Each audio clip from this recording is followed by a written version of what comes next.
Hello learners, today I will be discussing the poem He Replaces Poetry by Meena Kandasamy. I have prepared a PPT, so I will be sharing my screen with you.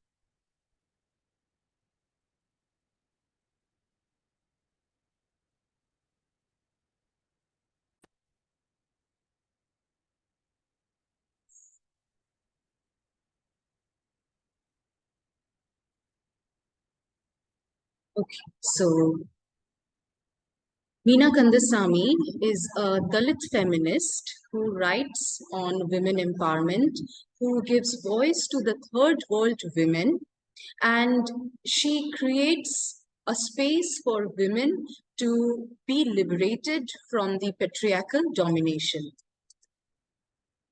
So all of you are familiar with the text of He Replaces Poetry.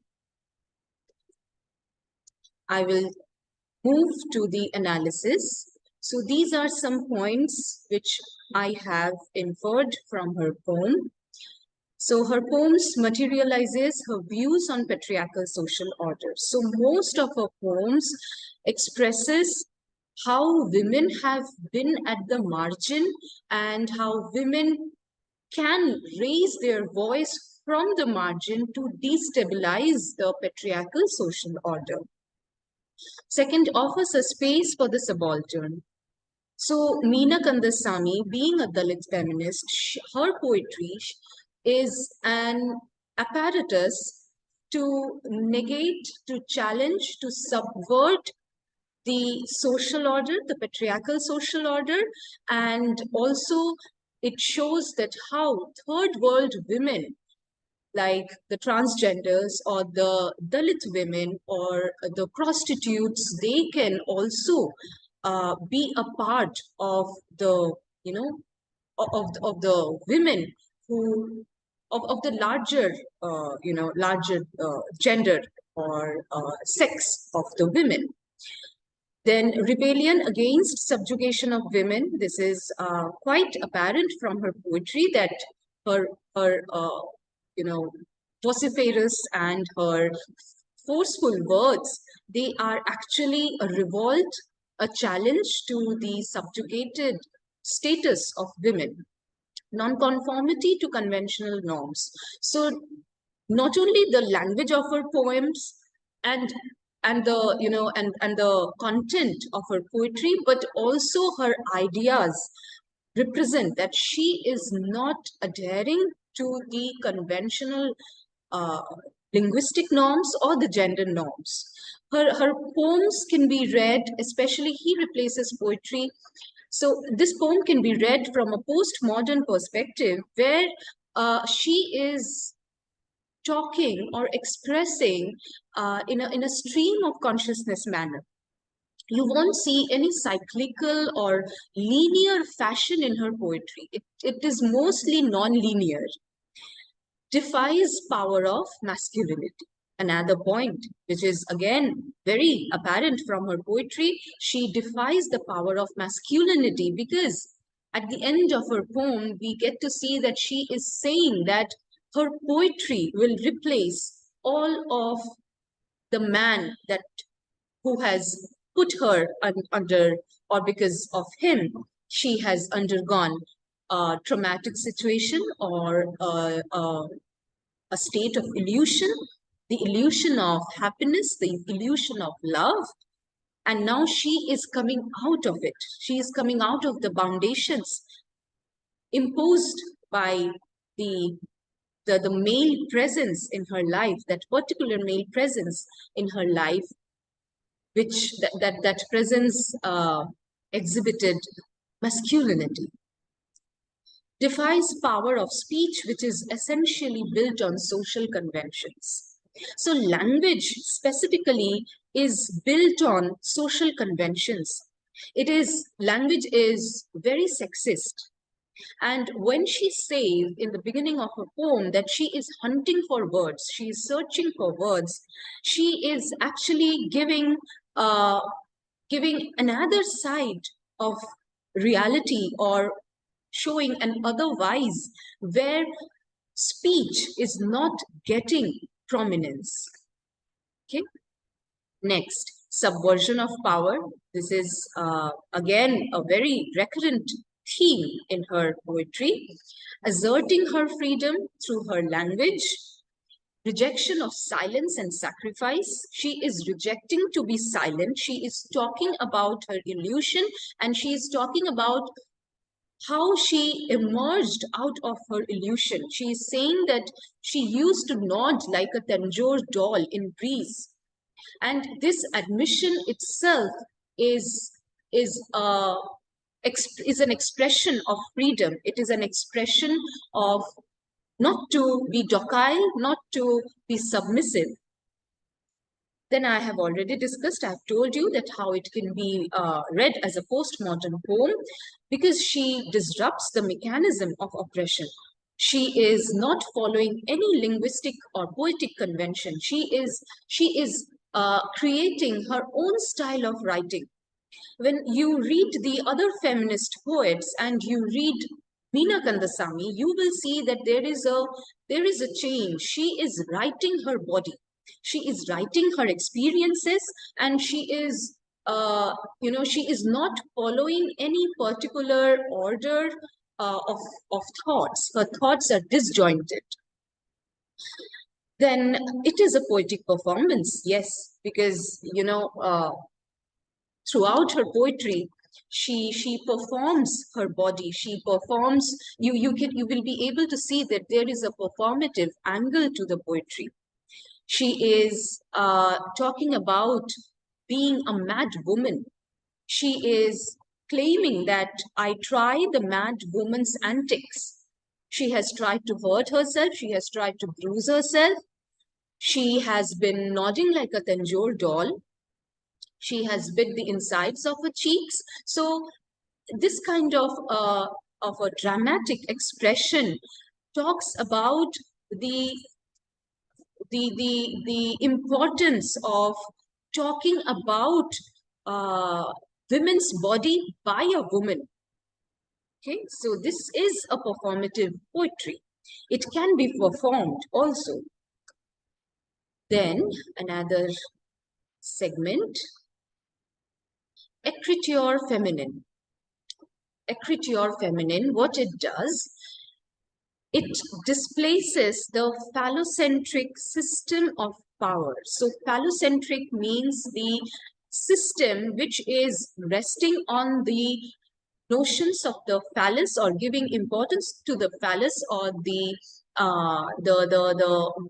mechanisms, or the space where the males are at the male gender is at the center. So now she is, through her poetry, she is claiming, she is asserting her own écriture. She is writing, she is creating a different style of writing. She is writing her own body, because, Sisu says that it is very important to write, to perform your own body. I will read a quote by Sisu. So women must write themselves and bring women to writing, from which they have been driven away as violently as from their bodies. It is time for them to displace this, make up her own tongue to get inside of it. So when men writers wrote about women, they couldn't represent the reality. So and most of them, have misrepresented them, or have given subordinate roles, subordinate positions. Now Sisu, in The Laugh of Medusa, she is asserting that it is time for women to write their own body, to show that, to show or to have an audience, to give them a space, to claim that space where women would be talking about themselves from their own experiences. Okay, now next. So there is a clear reference to the mad woman in the attic. This is a text by Susan Gubar and Gilbert in 1979, and they examined that how women are being portrayed by the male authors or have been portrayed by male authors either as an angel or as a monster. So they are, you know, critiquing or criticizing those uh, those texts which have portrayed women only in two shades, only in the binary shades. But a woman who is being being an erratic or irrational or a passionate woman, so according to Gilbert and Gubar, they are usually portrayed as monsters.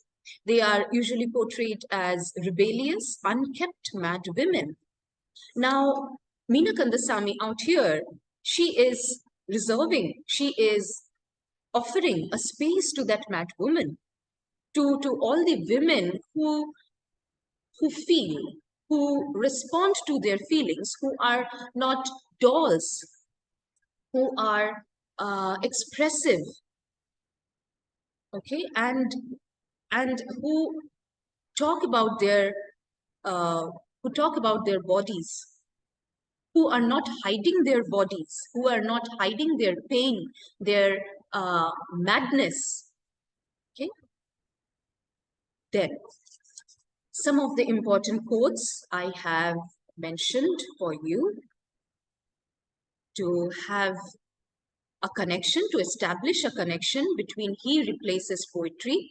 So Helen Sisu's work, The Laugh of Medusa, becomes very seminal, very important for you to establish your analysis of the poetry. And a little background for Medusa I would like to share. So Medusa, as you know, that she was a beautiful woman according to Greek mythology, and she was renowned for her beautiful snake-like hair. So in media, she has been portrayed as a woman who is very vicious or who has snakes on her head. Uh, but actually, there is another take on Medusa, which tells that either Zeus or Poseidon, by Poseidon or by Zeus, one of the Greek gods, important Greek gods, she was raped at the temple of Athens, and she takes her vengeance. Okay, so again, Helen Sisu is saying that at the end, Medusa is laughing. Medusa is victorious. Then there is this reference, we can also refer to the Hindu goddesses Kali. Okay, and now you can connect these two, symbols, these two women as symbols to establish your analysis of he replaces poetry. And I would like to mention that he replaces poetry, or you take any poetry by Meena Kandasamy. She talks about the Dalits, she talks about the Dalit women, she talks about the third world women. Now, when she starts a poem by saying that, she's hunting for words and she's comparing herself to a whore, she's saying that I turn into a whore. So the question is she legitimizing prostitution? Is she offering a space for the whore? Because there are women who have taboos. There is a society who have taboos against the third world women, the transgenders, the whores, the prostitutes, the Dalit women. Okay. Now, as a whore hunts for customers, she is hunting for words. And her poetry is an insurgent poem. He replaces poetry is an insurgent poem. Why insurgent? Because it is a rebellion against patriarchy. It is a rebellion against the uneven gender matrix in the society. So whenever Meena Kandasamy writes, she uses words of rebellion, of revolt, of insurgency. So that is all. I hope you have gained some insight to analyze Meena Kandasamy's poem. And here you go. I wish you all the best.